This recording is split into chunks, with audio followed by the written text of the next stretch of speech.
Hello friends, welcome back to my channel. അങ്ങനെ ഇന്ദ്രനും അനുപമയും ചേർന്ന് അനന്തമാഷിൻ്റെ അടുത്ത് എല്ലാ കാര്യങ്ങളും പറയാണ്. സുശീല ഇത്ര നാളും സ്നേഹം കൊണ്ട് പൊതിഞ്ഞ് തങ്ങളുടെ കൂടെ നിന്നത് അനുവിനെതിരെ ഇതുപോലൊരു ചതിപ്രയോഗം നടത്താനായിരുന്നു.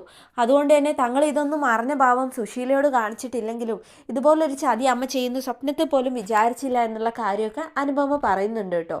എന്തായാലും ബുദ്ധിപരമായിട്ട് അമ്മയെ എതിർക്കാതെ മുന്നോട്ട് പോവുക, എന്നിട്ട് അമ്മ പ്രതീക്ഷിക്കാത്ത തരത്തിൽ വിജയിക്കുക എന്നുള്ള ഉപദേശമാണ് കേട്ടോ അനന്തമാഷ് കൊടുക്കുന്നത്. തൽക്കാലം സുശീല പറഞ്ഞ പോലെ തന്നെ 3-ാം തീയതി തന്നെ നിങ്ങൾ നാമനിർദ്ദേശ പത്രിക നൽകാം. അമ്മയെ എതിർത്തു എന്നുള്ള ഒരു ചിന്ത സുശീലയ്ക്കും വേണ്ട. വെറുതെ ഒരു പ്രശ്നം ഉണ്ടാക്കാതെ മുന്നോട്ട് നീങ്ങുന്നതാണ് നിങ്ങൾക്ക് നല്ലത്. കുറച്ച് ദിവസം കൂടി നിങ്ങൾ നാമനിർദ്ദേശ പത്രിക കൊടുക്കാൻ നീട്ടുമ്പോൾ സുശീലയുടെ പദ്ധതികളെല്ലാം നിങ്ങൾക്ക് തിരിച്ചറിയാനും സുശീല എന്താണ് ചെയ്യാൻ പോകുന്നതിനുള്ള കുറിച്ച് നിങ്ങൾക്കൊരു അറിവും കിട്ടും. അതിനുള്ളൊരു സമയം നിങ്ങൾക്ക് കിട്ടുന്ന അനന്തമാഷ് അവരെ ഉപദേശിക്കാം കേട്ടോ. അതുകൊണ്ട് തന്നെ കാര്യങ്ങൾ അച്ഛൻ പറഞ്ഞ പോലെ ചെയ്യാമെന്ന് ഇന്ദ്രനും അനുപമയും സമ്മതിക്കുകയാണ് കേട്ടോ. ഇതേ സമയം പാർട്ടി ഓഫീസിൽ നടന്ന കാര്യങ്ങളെല്ലാം സുകുമാരി സുശീലയെ വിളിച്ച് അറിയിച്ചിട്ടുണ്ട്. ഓ, അപ്പം ഞാൻ പറഞ്ഞതുകൊണ്ടല്ല, പാർട്ടിയുടെ തീരുമാനമാണല്ലേ നാളത്തേക്ക് നാമനിർദ്ദേശ പത്രിക നൽകുന്നത് മാറ്റി വെക്കാന്ന്. അങ്ങനെ എന്തായാലും നിനക്കിത് എന്നോട് പറയാൻ തോന്നിയല്ലോ സുകുമാരി. എൻ്റെ മോനും മരുമോളും എന്തായാലും അത് പറഞ്ഞില്ല എന്നൊക്കെ പറഞ്ഞ് ഫോൺ വെക്കുകയാണ് കേട്ടോ. ഫോൺ വെച്ച് കഴിഞ്ഞതിന് ശേഷം സോനയോട് നമ്മുടെ സുശീല ഈ കാര്യം പറയുന്നുണ്ട് കേട്ടോ. അപ്പോഴാണ് സത്യൻ്റെ ഫോണും കൊണ്ട് പ്രതിഭ അങ്ങോട്ട് വരുന്നത് കേട്ടോ. സത്യൻ 2 ദിവസം കൂടെ കഴിയും അവിടെ നിന്ന് കോയമ്പത്തൂരിൽ നിന്ന് തിരിച്ചെത്താൻ. പ്രതിഭയാണെങ്കിലോ ക്ഷീണം കൊണ്ട് കിടക്കുന്നതിനെയൊക്കെ നമ്മുടെ സുശീല കുറ്റം പറയുന്നുണ്ട് കേട്ടോ. പിന്നെ സത്യനാണെങ്കിലോ സുശീലയോട് പ്രതിഭയെ നോക്കണമെന്നും അവൾക്ക് തീരെ വയ്യാന്നൊക്കെ പറയുന്നുണ്ട് കേട്ടോ. അത് കഴിഞ്ഞ് ഫോൺ കട്ട് ചെയ്തതും നമ്മുടെ സുശീല പ്രതിഭയെ ഒരുപാട് വഴക്ക് പറയാണ്. നീ എന്തിനാണ് അവനെ വിളിച്ച് ഈ കാര്യങ്ങളൊക്കെ പറയുന്നത്? അത് പിന്നെ ഞാനൊന്നും പറഞ്ഞില്ല അമ്മേ, ഏട്ടന് തോന്നിയതായിരിക്കും. ഓ, തോന്നിയത്, ഓ ഇവളുടെ ഒരു അവശത എന്നൊക്കെ പറഞ്ഞ് അവളെ ചീത്ത പറഞ്ഞപ്പോൾ അമ്മ എന്തിനാ വെറുതെ പ്രതിഭയുടെ മെക്കിട്ട് കയറുന്നത്? നീ നടക്ക് പ്രതിഭ, ഞാൻ നിനക്ക് കുടിക്കാൻ എന്തെങ്കിലും തരാമെന്നൊക്കെ പറഞ്ഞിട്ട് സോന അവളെയും കൂട്ടിക്കൊണ്ട് പോവുകയാണ് കേട്ടോ. പിന്നീട് കാണിക്കുന്നത് നമ്മുടെ വിനയനാണ് കേട്ടോ. വിനയനാണെങ്കിലോ ആ പോലീസുകാരൻ്റെ കയ്യിൽ നിന്ന് ആ ഒരു പെണ്ണിൻ്റെ ഡീറ്റെയിൽസ്, അതായത് രഘുവിൻ്റെ കൂടെ പോലീസ് സ്റ്റേഷനിൽ നിന്ന് ഇറങ്ങി വന്ന ആ ഒരു പെണ്ണിൻ്റെ ഡീറ്റെയിൽസ് ഒക്കെ ചോദിച്ചറിയാം കേട്ടോ. എടാ വിനയ, നീ ഉദ്ദേശിക്കും പോലെ രഘുവിൻ്റെ സെറ്റപ്പ് ഒന്നുമല്ല ആ പെണ്ണെ ഒരു കൊലപാതകിയുടെ ഭാര്യയാണ്. അവർക്കൊരു മകളും ഉണ്ടെന്ന് പറയാം കേട്ടോ. കൊലപാതകിയുടെ ഭാര്യയോ? ഏത് കൊലപാതകം? അതിനെക്കുറിച്ചൊന്നും എനിക്ക് അറിയത്തില്ല. ഞാൻ വേണേലേ നീ ഫോൺ സർവീസ് ചെയ്ത് വരുമ്പോഴേക്കും ഞാനതൊക്കെ 2-3 ദിവസം കൊണ്ട് അന്വേഷിച്ച് വെക്കാമെന്ന് പോലീസുകാരൻ പറയാം കേട്ടോ. അല്ല, അവളുടെ പേര് ആമിയാണോ എന്ന് വിനയൻ ചോദിച്ചിട്ടോ. ആമിയും കൂമിയൊന്നുമല്ല, അവളുടെ പേര് അമൃത എന്നാണ്. അമൃതയോ? അപ്പം വിനയനൊരു സംശയം തോന്നുകയാണ് കേട്ടോ. അമൃത എന്നല്ലല്ലോ, ദാസാറിൻ്റെ കൂടെ കണ്ട ആ പെണ്ണിൻ്റെ പേര് ആമി എന്നാണല്ലോ പറഞ്ഞതെന്ന് കേട്ടോ. എന്തായാലും ഈ ഒരു സംശയം തീർക്കണമല്ലോ. അതുകൊണ്ട് തന്നെ നമ്മുടെ വിനയൻ വേഗം പുറപ്പെട്ടു പോകുന്നത് ദാസാറിനെ കാണാനാണ് കേട്ടോ. എന്താ വിനയ നീ ഈ വഴിയൊക്കെ? രഘു എന്തായാലും ഇവിടെ ഇല്ലല്ലോ, ഞാനേ ദാസാറിനെ കാണാൻ തന്നെയാണ് വന്നതെന്ന് വിനയൻ പറയാം കേട്ടോ. എന്താ പുതുതായിട്ട് നിനക്ക് എന്തേലും സംശയമുണ്ടോ? എൻ്റെ ഒരു സംശയം തീർക്കാൻ തന്നെയാണ് വന്നത്. എന്താ വിനയ, എന്താ കാര്യം? എന്നെ എൻ്റെ കുടുംബത്തിൽ നിന്ന് അകറ്റാൻ വേണ്ടിയിട്ട് നിങ്ങളൊക്കെ ഓരോന്ന് ശ്രമിക്കുന്നുണ്ടല്ലോ, അതിൻ്റെ ഓരോ കാര്യം പറയാനാ. എന്തായാലും എൻ്റെ ഭാര്യയുടെ ഡെലിവറി സമയമാകുമ്പോൾ എനിക്ക് അവളുടെയും എൻ്റെ കുട്ടികളുടെയും കൂടി ഇരിക്കണം. നിന്നെ ആരാ വിനയ അകത്തിയത്? നീ ഇതൊന്നും ഞങ്ങളോടല്ല. നിന്നെ അവിടെ നിർത്തണമെങ്കിൽ ചീരുവാണല്ലോ സമ്മതിക്കേണ്ടത്. അതൊക്കെ എനിക്കറിയാം. നീ പിന്നെ നിനക്ക് ഭാര്യയും പെൺമക്കളെയും വേണ്ടാന്ന് പറഞ്ഞ് നാട് വിട്ട് പോയവനല്ലേ. എന്നിട്ട് ഇപ്പം നീ തിരിച്ചെത്തിങ്ങായിട്ട് നിനക്ക് അവരെ വേണമെന്ന് പറയുമ്പോൾ ആരാ വിനയ നിന്നെ അംഗീകരിക്കുന്നത്? അല്ല, ചെയ്ത കാര്യമൊക്കെ നീ മറന്നു പോയെന്ന് ദാസങ്ങൾ ചോദിക്കാം കേട്ടോ. എൻ്റെ ഭാഗത്തും ഒരുപാട് തെറ്റുകൾ സംഭവിച്ചിട്ടുണ്ട്, ഇല്ലയെന്ന് ഞാൻ പറയുന്നില്ല. ഒരു തെറ്റൊക്കെ ആർക്കും സംഭവിക്കില്ലെന്നും വിനയം പറയാം കേട്ടോ. പിന്നെ ഞാനേ മറ്റൊരു കാര്യം കൂടി ചോദിക്കാനാണ് വന്നത്. എന്താ വിനയ? അല്ല, ദാസാറിൻ്റെ വീട്ടിൽ താമസിക്കുന്ന ആമിയില്ലേ, അവളുടെ യഥാർത്ഥ പേര് അമൃത എന്നാണോ? ആണെങ്കിൽ നിനക്കെന്താന്ന് ദാസാർ എടുത്ത വൈകി ചോദിക്കാം കേട്ടോ. ഇനി അതിനെക്കുറിച്ച് എന്തെങ്കിലും കഥ മെനയാനാണേ നീ മെനഞ്ഞോ? ഞാനായിട്ടേ അങ്ങനെ ഇല്ലാത്ത കഥയൊന്നും മെനയാറില്ല. ഒരു കൊലപാതകയുടെ ഭാര്യയെ രഘുവേട്ടനെ സംരക്ഷിക്കാമെങ്കിൽ എനിക്ക് എൻ്റെ സ്വന്തം ഭാര്യയും മക്കളെയും സംരക്ഷിക്കാൻ പറ്റില്ലേ ദാസങ്ങളത് ചോദിക്കാം കേട്ടോ. അത് കേട്ടതും ദാസങ്ങളൊന്നും ഞെട്ടുകയാണ് കേട്ടോ. അതിനുശേഷം വിനയൻ ദാസാറിൻ്റെ അടുത്തേക്ക് ചെന്നിട്ട് പറയാണ്, ഞാനായിട്ട് ഈ രഹസ്യമൊന്നും ആരോടും പറയാൻ പോകുന്നില്ല. പക്ഷേ എന്നെ എൻ്റെ കുടുംബത്തിൽ നിന്ന് അകറ്റാൻ ശ്രമിച്ചാൽ ഞാനും അതുപോലെ തന്നെ ഈ രഹസ്യങ്ങളൊക്കെ പുറത്തു വിടും. അങ്ങനെയുള്ളൊരു താക്കീതാണ് കേട്ടോ വിനയ നൽകിയിരിക്കുന്നത്. ദാസാറാണ് ഞെട്ടിപ്പോവുകയും ചെയ്തു. ഇതിന് ശേഷം പിന്നീട് നമ്മുടെ വിനയ നേരിട്ട് ചെല്ലുന്നത് നമ്മുടെ അമ്പിളീനെ കാണാനാണ് കേട്ടോ.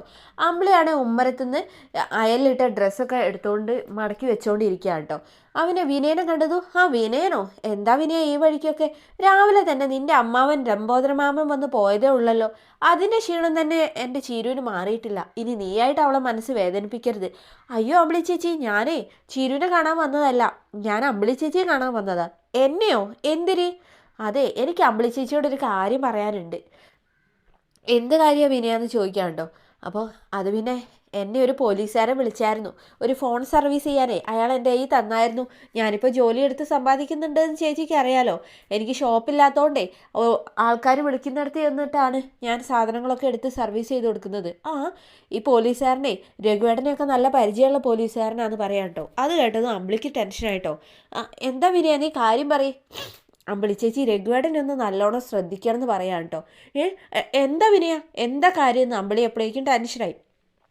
അത് പിന്നെ ഞാനൊരു ദിവസം പോലീസ് സ്റ്റേഷൻ്റെ അടുത്ത് നിൽക്കുമ്പോഴേന്ന് പറഞ്ഞപ്പോഴേക്കും നമ്മുടെ ചീരു ഇത് കണ്ടുകൊണ്ട് വരുന്നുണ്ട് കേട്ടോ.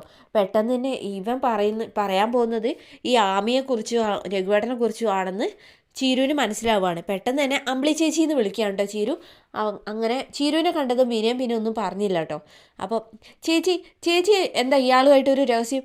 രഹസ്യമൊന്നുമല്ല, ഇവനെന്തോ രഘുവേട്ടനെ കുറിച്ച് ഇയാൾ പറയുന്നത് കേൾക്കാൻ നിൽക്കുകയാണോ? കുടുംബം കലക്കാൻ വേണ്ടി അവിടെ എവിടെയൊന്നും കേട്ടതെല്ലാം കൂടി പൊടിപ്പും തൊങ്ങലും വെച്ച് പറഞ്ഞുണ്ടാക്കി കുടുംബം തകർക്കുന്നത് അയാളുടെ ജോലിയെന്ന് ചേച്ചിക്ക് അറിയത്തില്ലേ? എടോ, നിനക്ക് നാണമില്ലേ? എത്ര മാത്രം ആട്ടി അകറ്റിയാലും പിന്നെ ഇങ്ങനെ വലിഞ്ഞു കയറി കുടുംബം കലക്കാമെന്ന് പറയാം കേട്ടോ. അത് കേട്ടതും പിന്നെ അയ്യോ ചീരു, ഞാൻ അങ്ങനെയൊന്നും പറയാൻ വന്നൊന്നുമല്ല. അത് പിന്നെ ഞാൻ എന്നൊക്കെ പറഞ്ഞു വന്നപ്പോഴേക്കും വേണ്ട, താൻ ഇനി ഒരു അക്ഷരം പറയണ്ട, ചേച്ചി ഇങ്ങോട്ട് വന്നേന്ന് പറഞ്ഞിട്ട് അമ്പിളിയെ പിടിച്ച് വലിച്ചുകൊണ്ട് പോവാണ് കേട്ടോ. അമ്പിളിക്ക് വിനയം പറയാൻ വന്നത് മുഴുവൻ കേൾക്കണമെന്ന് വലിയ ആഗ്രഹം ഉണ്ടായിരുന്നു. പക്ഷേ ചീരു സമ്മതിച്ചതേ ഇല്ല.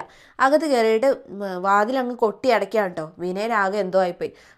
തൽക്കാലം ഇത്രയും മതി. എന്തായാലും അമ്പിളി ചേച്ചിയുടെ മനസ്സിലേ ഒരു സംശയത്തിൻ്റെ വിത്ത് വീണിട്ടുണ്ട്. അതവിടെ കിടന്ന് മുളച്ച് വളർന്ന് വലിയ മരമായിക്കോളും. തൽക്കാലത്തേക്ക് ഒരു ആശ്വാസത്തിൻ്റെ ഇത് മാത്രം മതി എന്ന് വിനയം വിചാരിക്കാം കേട്ടോ. അങ്ങനെ എന്തായാലും വിനയൻ അവിടുന്ന് തിരിച്ചു പോരുകയാണ്. പിന്നെ നമ്മുടെ അമ്പിളിയാണെങ്കിലോ, അമ്പിളി ഫോൺ ചെയ്തിട്ട് നമ്മുടെ രഘുവിനോട് ഒരുപാട് കാര്യങ്ങൾ പറയാം കേട്ടോ.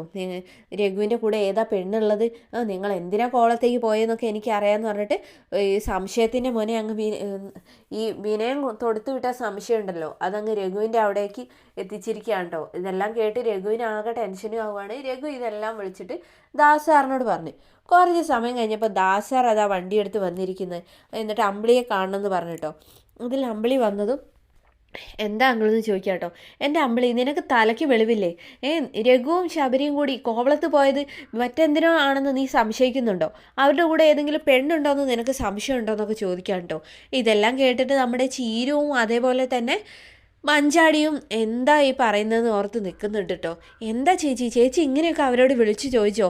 അതും ആ വിനയൻ്റെ വാക്ക് കേട്ടെന്ന് ചീരു ചോദിക്കാണ്ടോ. അതിൽ അമ്പിളി ഒന്നും പറയാതെ തല താഴ്ത്തി നിൽക്കാണ്ടോ. എൻ്റെ അമ്പിളി, അവരെ രണ്ടുപേരേക്കും കോവളത്തേക്ക് മീറ്റിങ്ങിന് അയച്ചതേ ഞാനാ. അപ്പോൾ അവരുടെ കൂടെ ഏതെങ്കിലും പെണ്ണുണ്ടോയെന്ന് ചോദിച്ചാൽ എന്താ അതിൻ്റെ അർത്ഥം? ഞാനെന്താ പിമ്പാണോ? നീ അങ്ങനെയാണോ ഉദ്ദേശിച്ചത്? പിന്നെ രഘുവിൻ്റെ കൂടെ ഉള്ളത് നിൻ്റെ അനിയത്തിയുടെ ഭർത്താവാ ശബരി. അവനെയും നിനക്ക് സംശയം ഉണ്ടോയെന്ന് ചോദിക്കാം കേട്ടോ. അതിൽ അമ്പിളി ഒന്നും പറഞ്ഞില്ല കേട്ടോ. ഈ അമ്പിളി ചേച്ചിക്ക് ഇത് എന്തിൻ്റെ കേടാന്ന്? ഇങ്ങനെയൊക്കെ വല്ല സംശയം ഉണ്ടെങ്കിൽ രഘുവേട്ടനോട് നേരിട്ട് ചോദിച്ചാൽ പോരെ, അല്ലാതെ ഫോൺ ചെയ്ത് ചോദിക്കണമെന്നൊക്കെ മഞ്ചാടി ചോദിക്കാം കേട്ടോ. അത് കേട്ടത് അമ്പിളി പറഞ്ഞു, നീ മിണ്ടാതിരിക്കടി, ഞാൻ എൻ്റെ ഭർത്താവിനെ വിളിച്ചല്ലേ ചോദിച്ചത്. അത് ദാസങ്കളിൽ വിളിച്ച് പറഞ്ഞത് രഘുവേട്ടൻ തന്നെയല്ലേ എന്ന് ചോദിക്കാം കേട്ടോ. നീ അത് ഇനിയൊരു യുദ്ധമുറയാക്കി എടുക്കേണ്ട എൻ്റെ അമ്പിളി. അവൻ എന്നോട് വിളിച്ചേ കൂടുതലൊന്നും പറഞ്ഞിട്ടില്ല. നിന്നെ സമാധാനിപ്പിക്കണമെന്നും പറഞ്ഞ് മനസ്സിലാക്കണമെന്നും മാത്രമാണ് അവൻ എന്നോട് ആവശ്യപ്പെട്ടത്. എൻ്റെ അമ്പിളി, അവൻ വലിയൊരു ബിസിനസ്സിൻ്റെ മീറ്റിങ്ങിനാണ് പോയത്. അത് വിജയിച്ച് വരാൻ വേണ്ടി പ്രാർത്ഥിക്കുന്നതിന് പകരം നീ ഇതുപോലെയുള്ള സമാധാനക്കേടാണ് അവന് കൊടുക്കുന്നതെന്ന് ചോദിക്കാം കേട്ടോ. പിന്നെ നീ ഇതുപോലെയുള്ള സ്വഭാവം തുടർന്നു കഴിഞ്ഞാലേ അത് നിൻ്റെ കുടുംബജീവിതത്തെ തന്നെ ആയിരിക്കും ബാധിക്കുന്നതെന്നുള്ളൊരു മുന്നറിയിപ്പും കൂടി അമ്പിളിക്ക് കൊടുത്തിട്ടാണ് കേട്ടോ പോകുന്നത് നമ്മുടെ ദാസ് സാറ്. എന്തായാലും വിനയം തൊടുത്തുവിട്ട് ഈ ഒരു വിനയന് തന്നെ വിനയാവുന്നുള്ള കാര്യം ഉറപ്പാണ്. രഘു കോവളത്തുനിന്ന് തിരിച്ചെത്തിയാൽ ഉടൻ തന്നെ നമ്മുടെ വിനയനിട്ട് 2 അടി കൊടുക്കുന്നുള്ള കാര്യം ഉറപ്പാണ് കേട്ടോ. അതോടുകൂടി വിനയൻ്റെ ഈ പരദൂഷണം പറച്ചിൽ നിൽക്കുമായിരിക്കും. സുശീലയുടെ പ്ലാനും പദ്ധതികളും പൊളിയുകയും സുശീല പ്രതീക്ഷിക്കാത്തത് സംഭവിക്കും. അനു വിജയിച്ച് പ്രസിഡന്റ് ആവുകയും സുശീലയ്ക്ക് ഒന്നും ചെയ്യാനാവാതെ കൈകെട്ടി നോക്കി നിൽക്കേണ്ട അവസ്ഥയും വരും. വീണ്ടും അടുത്ത കിടലൻ വീഡിയോയിൽ കാണാം. അതുവരേക്കും thanks for watching my channel.